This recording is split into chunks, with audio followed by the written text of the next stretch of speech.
जय श्री राम दोस्तों। आज हम अभाज्य संख्या के बारे में जानेंगे।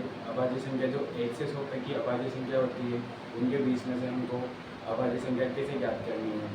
यदि ऐसे तो अभाज्य संख्या होती क्या है, जैसे कि वैसी वो संख्या जिसमें स्वयं का भाग जाए वो अभाज्य संख्या कहलाती है। आपको पता है अभाज्य संख्या को ज्ञात करने के लिए हमें या तो बहुत लंबा समय लगता है, एक ना तो अभाज्य संख्या है ना भाज्य, आपको पता है, जबकि दो भाज्य संख्या है और अभाज्य भी। तो ये बात आपको याद रखनी है।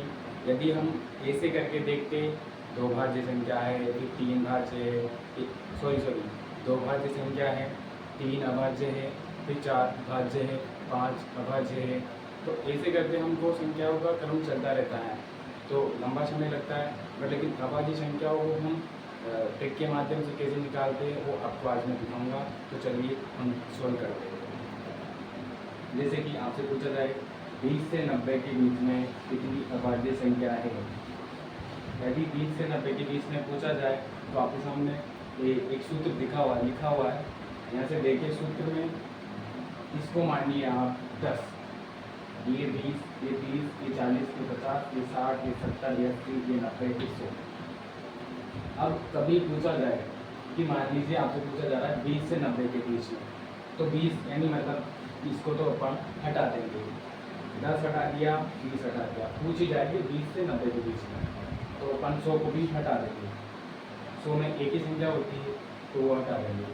अब बीच की जो संख्या है बची है, वो जैसे कि 2, 2, 3, 2, 2, 3, 2।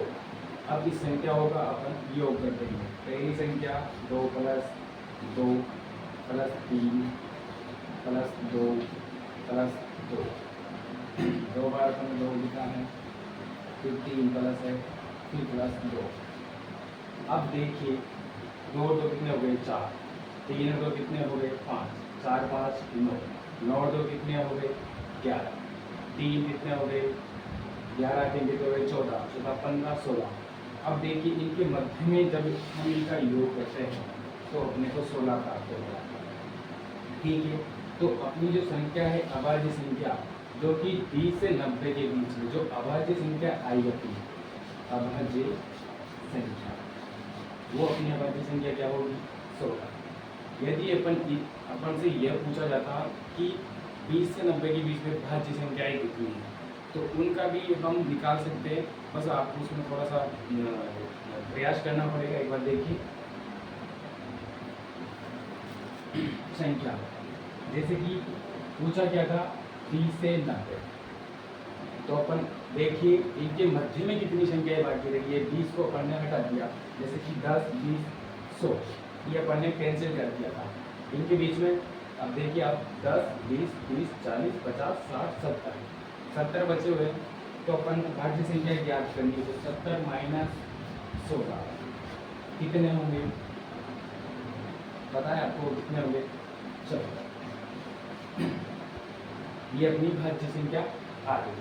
अब भाज्य संख्या ये विशेष ध्यान रखिएगा, ये भाज्य संख्या में जब भी अपने को निकालनी है तो उनके मध्य की संख्याओं को योग करके, मध्य की संख्या जैसे योग का मतलब यूँ नहीं की जो संख्या है, जैसे कि 10, 20, 30, 40, 50, 60, 70, इसके अकॉर्डिंग करना है। तो 70 माइनस 16 कितना हो गया 14, तो ये अपनी भाज्य संख्या ही हो जाएगी। आज के लिए बस इतना है दोस्तों। आज की वीडियो में अपन इससे भी आगे वाली संख्याएँ करेंगे, जैसे कि 40 से 50 के मध्य कितनी होती है, 50 से 60 के मध्य कितनी होती है, या 1 से 100 के मध्य कितनी संख्या होती है, 1 से 90 के मध्य कितनी संख्या होती है। इस बारे में अपन आगे वीडियो में जानकारी देंगे।